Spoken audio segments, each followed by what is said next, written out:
All right, my man is looking for a good option for a wireless router to go either in a rack or somewhere near your digital mixer so you can connect the Ethernet port out of the digital mixer, like the Soundcraft, which he's using, or the XR18 or X32, which I was talking about earlier, which I generally don't recommend using the Wi-Fi broadcast mechanism that's built into those digital mixers. I think it's awful.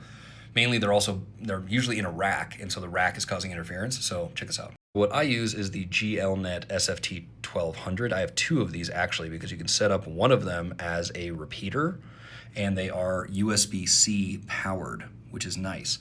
So I have one of these set up as the DHCP server, which is what assigns all the IP addresses to all of my equipment inside the rack. And then I have one of these kind of near front of house that just picks up the signal in the air and broadcasts it even further, maybe to the green room or somewhere else. These are 30 bucks. GLNet also makes a much more powerful, a better one, right? A newer one. It's 100 bucks, and it's the AXT 1800. I don't have this one. I was going to get it, but honestly, I'm not in a room size where it really matters. There's not a lot of interference from the stage to where my Wi-Fi router is right now, so it doesn't matter. But the second piece you will need is a switch, because having 3 ports, which this and that both have 3 Ethernet ports, you're likely going to need more ports. So I bought the 8-port switch from Ugreen. 1, because of the size. It's super tiny.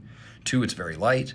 And it's made by Ugreen, which I trust. I mean, then all these switches are going to be like 15, 20 bucks for 8 ports. This is unmanaged. It does nothing except just take the DHCP server, which is happening at the router level, right?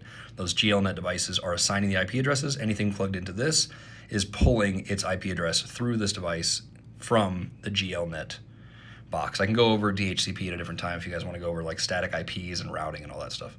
But this lives in the rack. My 2 Mac Minis are plugged in. Both of the wireless in-ears are plugged in. The X32 is plugged in. The RTP MIDI port on the back of the Play Audio 1U is plugged in for MIDI over Ethernet.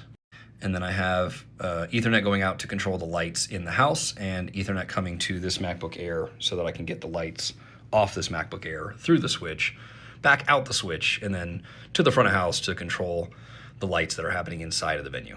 So my recommendation is you get a router that's small. I mean, if you need a big router, if you need a very powerful router, look for an enterprise grade router. The Ubiquiti Systems ones, or those are going to cost, several $100s, $250 to $400 for a super high quality router, which has the large, spiky antenna looking things, which are great.